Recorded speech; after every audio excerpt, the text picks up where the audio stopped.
Baik, Assalamualaikum warahmatullahi wabarakatuh. Perkenalkan, nama saya Tesi Sukayasi dengan NIM 2300255 dari sesi 198. Pada video kali ini saya akan menjelaskan tentang praktik dan tugas public relation. Yang pertama, definisi praktik dan tugas public relation. Public relation adalah suatu disiplin yang berfokus pada membangun dan memelihara hubungan yang saling menguntungkan antara organisasi dan publiknya. Praktik PR mencakup berbagai kegiatan yang bertujuan untuk menciptakan citra positif, mengelola komunikasi, dan membangun kepercayaan dengan berbagai pemangku kepentingan, termasuk media, pelanggan, karyawan, dan masyarakat umum. Yang kedua yaitu tugas public relation. Tugas utama PR meliputi menyampaikan informasi yang jelas dan akurat kepada publik melalui berbagai saluran, termasuk siaran pers, konferensi pers, dan media sosial, mengelola komunikasi selama situasi krisis untuk meminimalkan dampak negatif terhadap reputasi organisasi, membuat materi komunikasi yang menarik seperti artikel, laporan, dan konten digital untuk mendukung tujuan organisasi, melakukan riset untuk memahami audiens dan mengevaluasi efektivitas strategi komunikasi, membangun dan memelihara hubungan baik dengan jurnalis dan media untuk memastikan pemberitaan yang positif, merencanakan dan melaksanakan acara yang bertujuan untuk meningkatkan visibilitas dan reputasi organisasi. Selanjutnya, tujuan praktik dan tugas public relation. Ada beberapa tujuan utama dari praktik tugas PR.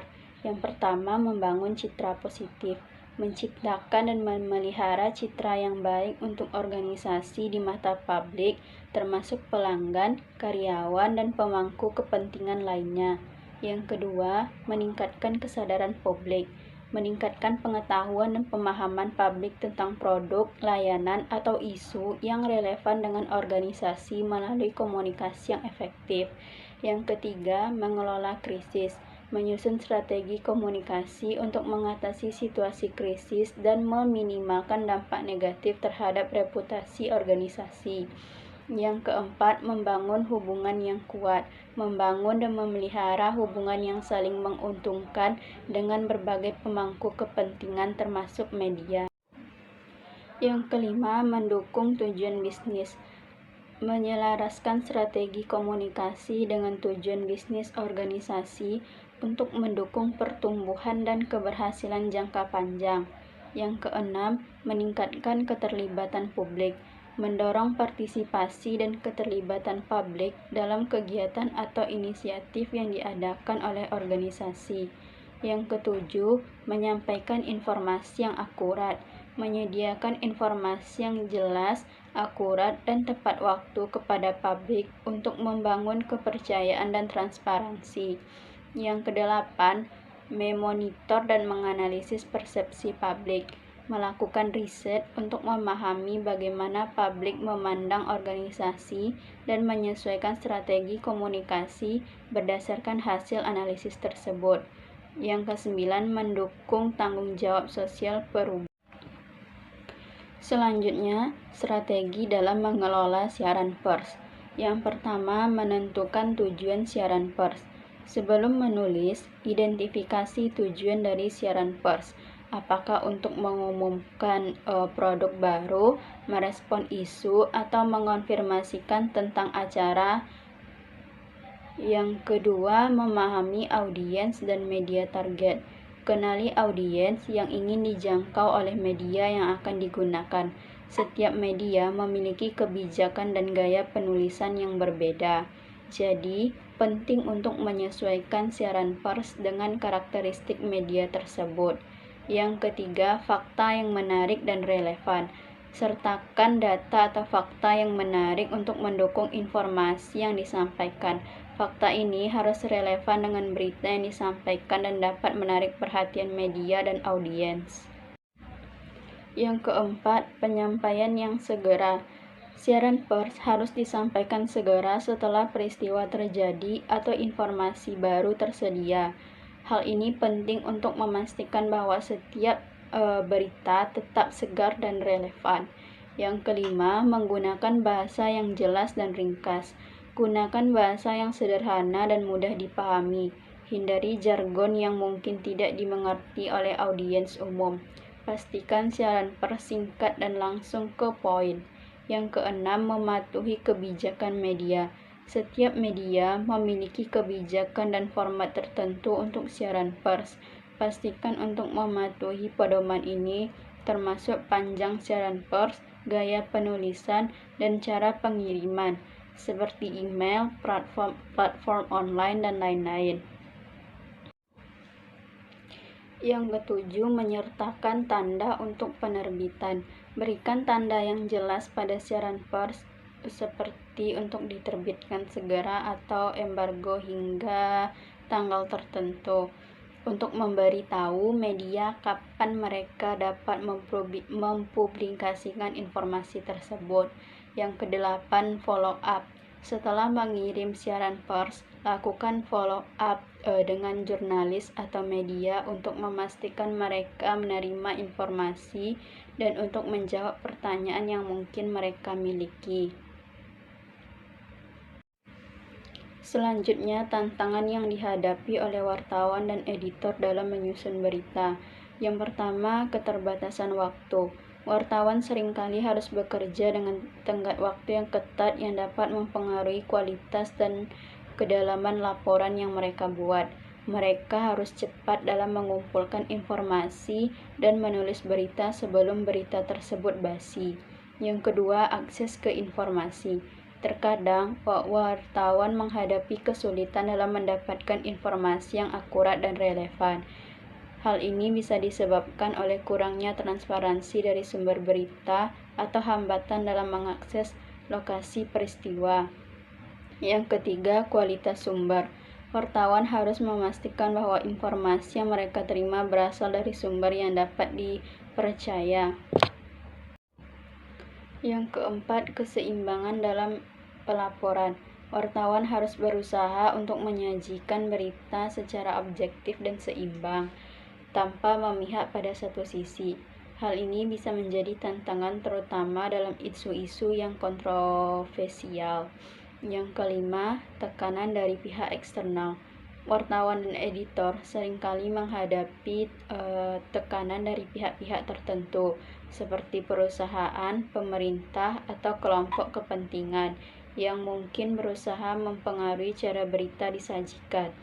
Yang keenam, perubahan dalam media. Dalam perkembangan teknologi dan media sosial, wartawan harus beradaptasi dengan cepat terhadap perubahan dalam cara berita disampaikan dan dikonsumsi oleh publik, termasuk memahami platform digital dan cara menarik perhatian audiens. Selanjutnya, cara-cara untuk mengelola berita dan siaran pers. Mengelola berita dan siaran pers yang efektif adalah kunci untuk memastikan bahwa informasi yang disampaikan kepada publik akurat, relevan, dan menarik. Ada beberapa cara untuk mengelola berita dan siaran pers. Yang pertama, perencanaan yang matang. Yang kedua, penyusunan konten yang jelas. Yang ketiga, pemilihan juru bicara yang tepat. Yang keempat, penggunaan media yang tepat. Yang kelima, distribusi yang efisien. Selanjutnya, struktur siaran pers yang efektif. Struktur siaran pers yang efektif sangat penting untuk memastikan bahwa informasi yang disampaikan dengan jelas dan menarik perhatian media serta audiens. Ada elemen-elemen kunci dalam struktur siaran pers yang efektif. Yang pertama, judul. Judul harus singkat, menarik, dan mencerminkan inti dari siaran pers. Ini adalah elemen pertama yang dilihat oleh pembaca. Jadi, penting untuk membuatnya menarik. Yang kedua, subjudul. Subjudul dapat digunakan untuk memberikan informasi tambahan atau konteks yang lebih dalam tentang isi siaran pers. Ini membantu menarik perhatian lebih lanjut. Yang ketiga, tanggal dan lokasi. Sertakan tanggal dan lokasi di mana siaran pers dikeluarkan. Ini memberikan konteks waktu dan tempat yang penting bagi pembaca. Yang keempat, pembuka. Paragraf pertama harus menjawab pertanyaan dasar. Siapa, apa, kapan, di mana, mengapa, dan bagaimana. 5W 1H. Ini memberikan ringkasan yang jelas tentang berita yang akan disampaikan. Yang kelima, isi utama. Paragraf-paragraf berikutnya harus memberikan detail lebih lanjut tentang berita, termasuk informasi penting, data, kutipan dari juru bicara atau pihak terkait, dan konteks yang relevan. Pastikan informasi disusun secara logis dan terstruktur. Yang keenam, kutipan. Sertakan kutipan dari juru bicara atau pihak terkait yang memberikan perspektif atau penjelasan lebih lanjut tentang berita. Kutipan ini dapat menambah kredibilitas dan memberikan suara manusia pada siaran pers. Yang ketujuh, ajakan bertindak. Jika siaran pers bertujuan untuk mendorong tindakan tertentu, misalnya menghadiri acara, mengunjungi situs web, atau menghubungi untuk informasi lebih lanjut, sertakan ajakan tindak yang jelas. Yang kesembilan, penutupan. Akhiri siaran pers dengan ringkasan singkat atau pernyataan penutup yang menguatkan pesan utama. Ini bisa juga mencakup informasi kontak untuk pertanyaan lebih lanjut. Selanjutnya, kesimpulan mengenai siaran pers yang efektif adalah siaran pers merupakan alat komunikasi penting bagi organisasi untuk menyampaikan informasi kepada media dan publik. Struktur yang jelas dan terorganisir sangat krusial untuk menarik perhatian dan memastikan pesan yang disampaikan dengan baik. Elemen-elemen kunci dalam siaran pers yang efektif meliputi judul yang menarik, pembuka yang informatif, isi yang terperinci, kutipan yang relevan, dan informasi kontak yang jelas. Dengan mengetahui struktur ini, siaran pers tidak hanya akan lebih mudah dipahami, tetapi juga lebih mungkin untuk mendapatkan perhatian dari media, sehingga dapat mencapai audiens yang diinginkan dan memberikan dampak yang signifikan. Baiklah, sekianlah penyampaian materi dari saya tentang tugas dan praktik PR. Saya sudahi dengan Assalamualaikum warahmatullahi wabarakatuh.